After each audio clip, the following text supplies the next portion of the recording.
Why do we love K-dramas? They're cheesy, campy, and suspend reality just a little. Or a lot. But we've come to love the reliable formula of archetypes and tropes. On today's episode of When East Meets South, we happily rant, rag, and show our appreciation for our favorite K-drama tropes.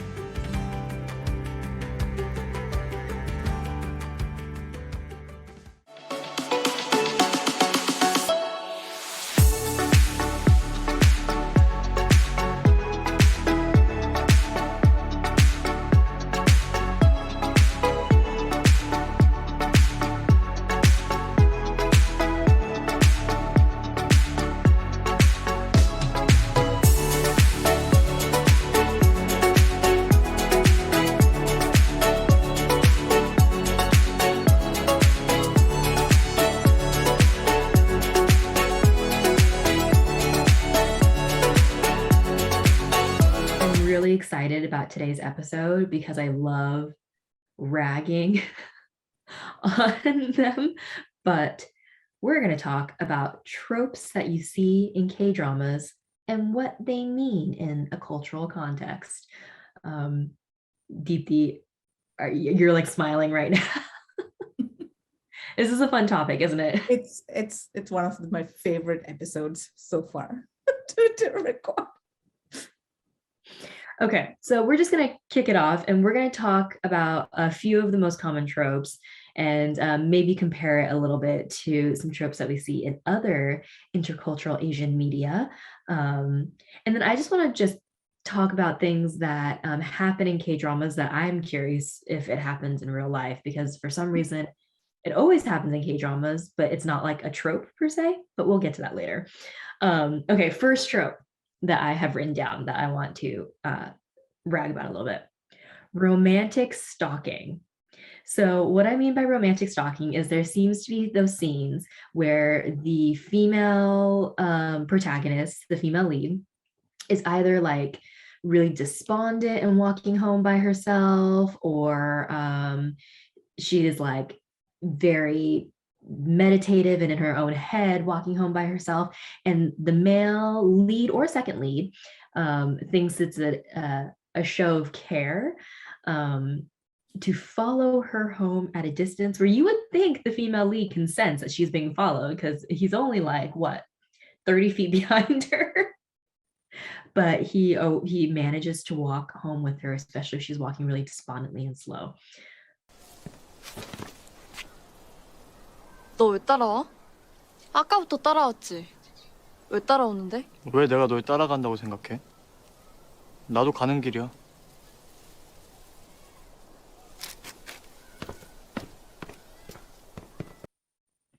Is that romantic? Just logically, being a woman, especially an Asian woman living in an Asian culture, I think I have ice on the back of my head when I'm in, in most places. It just drilled into me. So if anybody, I don't care if it's like 50 feet, 100 feet, is following me, I think I'm going to have like the hair on the back of my neck stand up. So there's no anonymity there.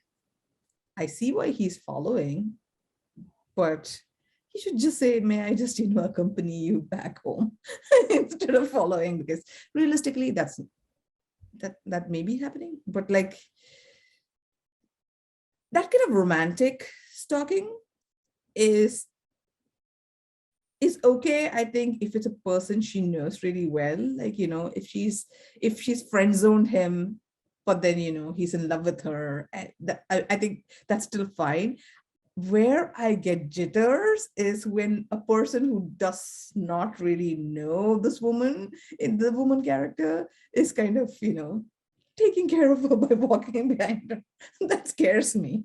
Yeah, kind of like in, I think it was Love Alarm, where Song Kang's character like doesn't know this girl, right? They've like been in one class together maybe, and follows her home. I was like, okay. And also with the friend knowing her really well, but friend zoning, he's definitely been friend zoned. In what case does that move from being romantic stalking to just plain stalking? He's been friend zoned. So this is a huge problem in South Asian movies as well. there is actually, I mean, the regular variety stalking is shown everywhere as being romantic. Even if the female lead is not interested in you, you kind of follow her around until she falls in love with you, is a common trope and storyline in a lot of South Asian movies. There is an entire story built around this. In this a Tamil movie, it's a very famous movie where the lead character is like a little older than so she's a Duna to the male lead, and she's Christian and Malayali, but he is Hindu and Tamil, and her family lives above his house, and he falls in love with her like the minute he sees her, and then he's just following her around, and she keeps saying, the first half of the movie literally is her saying, my family is very strict, I cannot intermarry. My sister intermarried and she's been ostracized from the family. I can't do this to my family again. I cannot be with you. You're younger than me. And he continues to follow her until she falls in love with him. And I distinctly remember watching that movie. This came out like in 2010, 11 maybe. And I remember thinking this is just like giving green signal to men, South Asian men, that it's okay to stalk women and then make them fall in love with you. And then there is another movie. It was also made first as a Telugu movie in the South India, and then copied into a Bollywood movie, and it's called Kabir Singh. It's on Netflix. That is just insane. This person stalks, beats up her, other people who are interested in her life, really becomes an alcoholic and attempts to take his own life in a way to threaten her to be with him. It is just toxic, abusive BS that is being portrayed as love. So I think that is another trope that rears its ugly head in I think maybe many Asian dramas, is toxic masculinity and this show of force toward female leads that can be very subtle. I'm thinking of like in Heirs, Lee Min-ho, wrist grabs. I always joke that drama sets the record for wrist grabs in a single drama, right? So like the wrist grabbing and yanking her in or things like that can be very subtle toxic masculinity. 괜찮아? 네가 걸었잖아. 걸지 않으면 잡아줄 수가 없잖아. 너 이상한 애구나. 이상하기만 해? 무섭진 않고? 왜 무서워야 하는데? 내가 널 자꾸 넘어뜨릴 테니까. 자, 그럼 다시 하나만 묻자. And then you have like, I don't know if you've ever watched Thai dramas, but Thai dramas are very much like, really aggressive male leads, pushing female leads into bodies of water or walls or cars or all sorts of stuff like that. Yeah, and a lot of like threatening of like, I'm going to make you shut up by kissing you. Like it's supposed to be romantic and yet like abusive at the same time. So that's a trope, I think, that's pretty prevalent as well. Yeah, and the fact, I mean, you see that in like Western movies and dramas as well. It's not necessarily like an Asian trope, but I think what K-drama does well is you kind of like them to certain extent. So as someone, as a very as a 21st century woman living, or a woman living in the 21st century, very aware of all these sort of tropes, the sort of feminist reading of what we see on TV, post the Me Too movement, like, we are very well aware and very cognizant of these kinds of tropes and what they really mean. But in K-dramas, they sometimes do it so well that you almost forget the ugly underbelly of the trope. Mm-hmm. It's very nuanced. And like formed into this like fantastical kind of through rose-colored glasses way of interpreting some of these not so great tropes. So yeah, it's interesting. You like find it to be kind of off-putting but pleasant at the same time. I also sometimes wonder, and this is for, I probably should bring this to a therapist and not to the YouTube. But it's just like, I wonder when I'm like, oh, when I'm actually like, oh, that's creepy, but maybe also a little cute.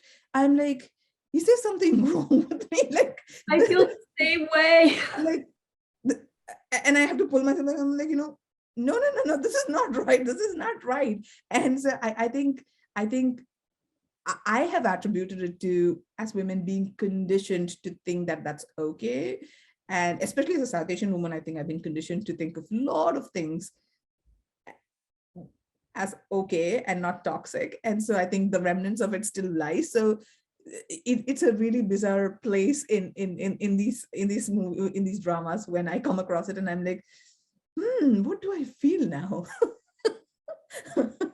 I'm glad you said this because I feel the same way when I watch these things too.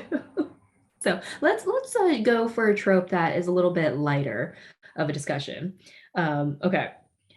When the two main characters end up cohabitating through whatever series of events that happen in their lives. And of course, proximity is what creates this affection. I think it's really interesting because, cohabitating before marriage in most Asian cultures is probably taboo. And so it's, the couple has to keep it a secret, or it's a really big deal that they're cohabitating. And it almost reinforces this idea that if you're proximate to someone of the opposite gender, that you will fall in love with them, which I think is hilarious, cute the way it's portrayed in K-dramas, but also hilarious because I almost feel like living with someone would turn you off of that person more than turn you on to them. I've never had an experience. I mean, I've lived mostly with women or, roommates, but I've never had women or men. I think there's never been one instance where I was like, oh, I like that person more because they're living with me. It's usually like, oh my God, the garbage is not taken out yet again. This person, who is going to ever live with this person? So, and likewise, I'm guessing vice versa as well. But yeah, that's something. Sharon, you'll have to help me out here because I can't remember the name of the series. The one where they start cohabitating because she is a writer and does not make enough money, and he has a house that he's bought, but he wants to share rent, but he's somewhat in sort of an autistic spectrum situation. I'm drawing a blank. I just recently watched it. I'd have to look it up. It'll come back to me, but maybe carry on. I will try and find it. I think some of the more famous ones. So I think the classic one that I think of is one of Lee Min-ho's earlier dramas, and it is called, oh my gosh, why am I blanking on the name now? Oh my gosh, it's like the one that he did right after Boys Over Flowers. And essentially he's an architect and he is trying to, oh, I know which one you're talking about. Yeah, he's trying to like emulate this really famous architect's work because his potential client really likes the look of the hanok houses, which are the traditional Korean houses. And this famous architect has a daughter who lives in that house, and she's like down and out and needs some money. And so Lee Min-ho pretends to be gay so that he can cohabitate with her properly in that house. And they end up falling for each other. So that's one famous one.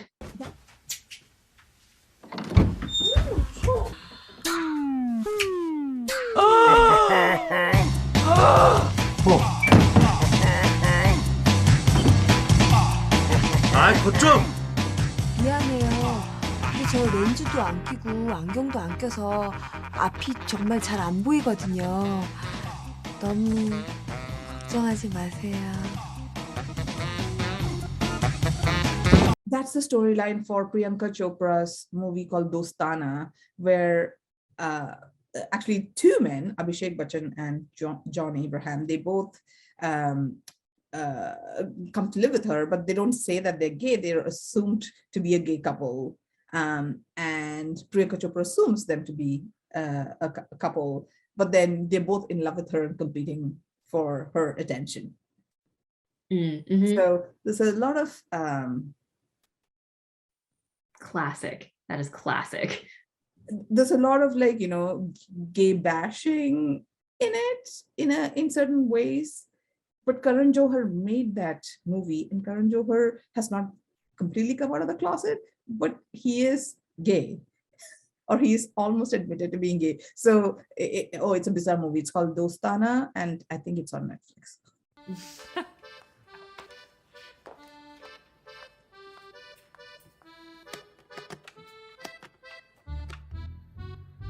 Nice. Very nice. Sorry. This way.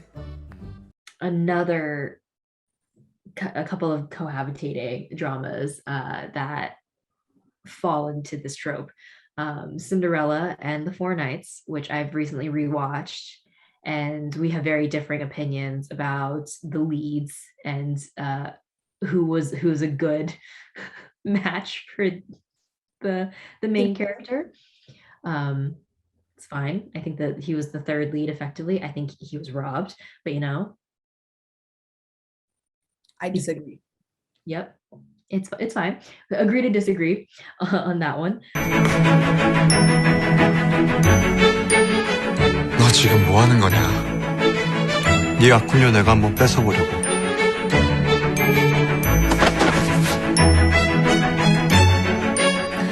그만!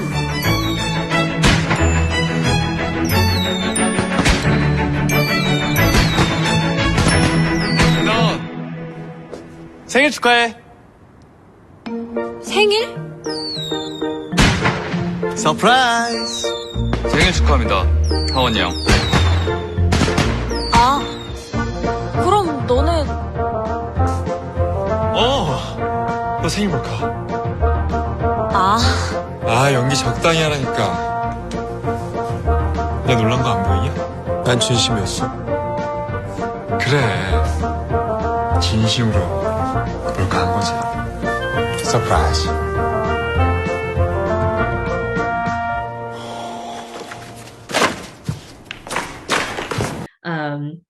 And then School 2021 also has them ending up cohabitating in some way, shape, or form. And I was trying to think. There's another one that was in my head, but now it's gone. Although School 2021, they already liked each other, so it was not the cohabitating that actually. It helped. It helped. Okay. It definitely enhances it. And Romance is a bonus book.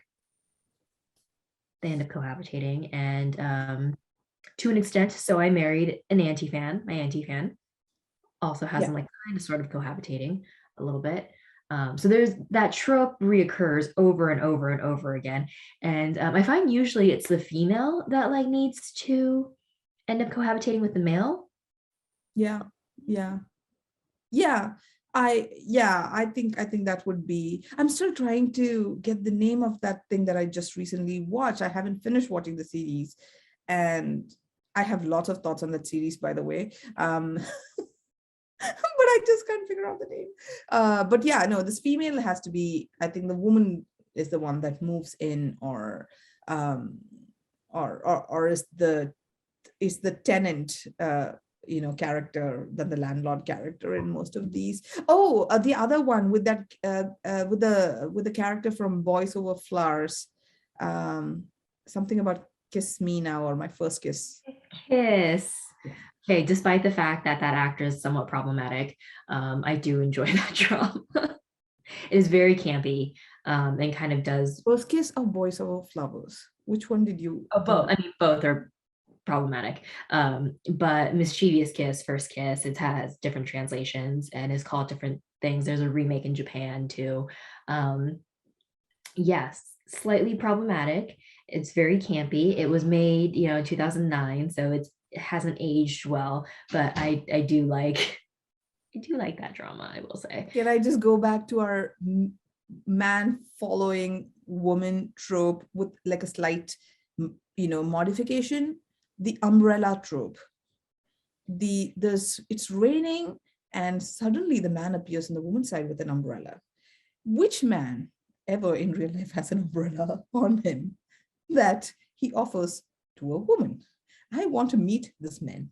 I would really, having grown up in Kerala where it rains like 7 months a year, I would have liked to meet this man many a time in my life because you're always ending up not having an umbrella on you. I find that hilarious, that there is like an umbrella wielding man right next to the woman every time it rains. It's cute, but it's also very unrealistic in my opinion. 결혼하자 그랬잖아. 왜? 난 그럼 안 돼? 그래서 뭐라고 대답했냐고? 뭐라고 했든 너하고는 상관없잖아. 그렇지. 나 지금 나갈 거야. 아빠하고도 얘기했어. 네 앞길에도 방해되고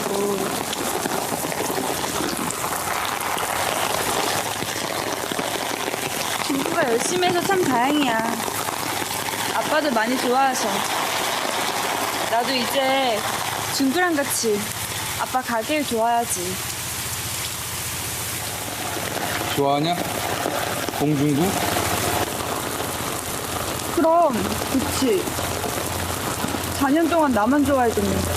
넌 누가 너 좋다고 하면 같이 좋아져? 왜? 안 돼?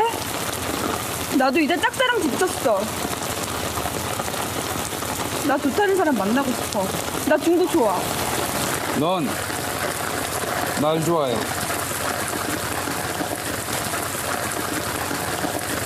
나 외엔 누구도 좋아할 수 없어.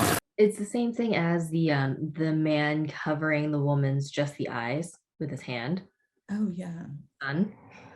It's like I joke about that all the time, like, oh, that's super effective. And I've actually seen in Korean reality shows where the guy does do that to females around him. So that's one of the ones I'm wondering, does that actually happen in Korea? Do men actually help shield women's eyes or face from the sun, because you don't want your skin to get tan there. But it's maybe not necessarily like an ingrained trope in K-dramas, but something that I'm wondering if it's informed by things that happen in real life. Kind of like one of something I've noticed that happens a lot in K-dramas is the characters will go to bed or go to sleep with the lights on, or with some lights on, whether it's like the full light on or a side lamp. Like, do people sleep with the lights on in Korea, or is that simply because of production? They need light to be able to shoot. I wonder, I think it's a production thing, because when in K-dramas I've also noticed when people sleep, the blanket is like it's folded over itself, like almost so neatly, and they're just lying there, and then it's a neatly folded thing with the lights on. And I'm like, nobody sleeps like that. Come on. You can't get inside and not have that fold go away. So that first fold. So I think it's a production thing. Yeah, it has to be. I mean, it's the same thing as like they're always wearing makeup going to bed, so they look good, and they have lip color on like that. Anyways, okay. The last couple I think can kind of all dovetail together is childhood connections. If they're connected via childhood somehow, they will probably be the couple that comes out at the end of this. The only exception I can really think of is Nevertheless, where she was friends with the second lead as a child, ends up not with him. So it's the childhood connections, but also the tragic backstory that also connects the two somehow. Whether that tragic backstory is a car accident, which is another trope, or a fire, which is another trope as well. These childhood connections are always connected by something like that is a result of this. A bunch of tropes connected together. I think the one that it's a trope, but the one that really kind of surprised me because it was totally unexpected was your favorite one, What's Wrong with Secretary Kim. I was not expecting that their backstory to be that, because the characters come across as very sort of like superficial almost, very in your face, campy at the beginning. I mean, like both the leads, right? So I wasn't expecting that to be their backstory. I mean, it wouldn't be a spoiler alert considering it was released so long back, right? So we can say that. But essentially, they're both kidnapped by this disturbed woman, and then she commits suicide in front of them. And one of them has completely erased it from her memory because she was really young. The other one sort of lived with it and has the trauma, the PTSD of having witnessed something horrific. And that's the backstory. And I thought that lent so much weight to that drama once you realize the backstory, that I felt like I had to go and rewatch it, because it was a trope that really made a difference to the way I saw that series. Because up until then I was like, oh my god, the aura is killing me. I can't watch Park Seo-joon say aura anymore. I cannot do it. And then I had to go and rewatch it because the lightness was contrasted with this very heavy backstory really well. So one trope that worked for me. There are so many tropes. I mean, we could probably go on for forever about this particular topic, and we probably should have a second episode about this topic too. If any of you watching have a trope that you're burning to talk about, rag about, want us to talk and rag about, drop it in the comments, and any of your suggested dramas to watch that exemplify those, please do. To wrap this all up, I think a great thing to watch if you're able to find it, might be a harder to find show now, that really points out and calls out a lot of these tropes, is the show Drama World.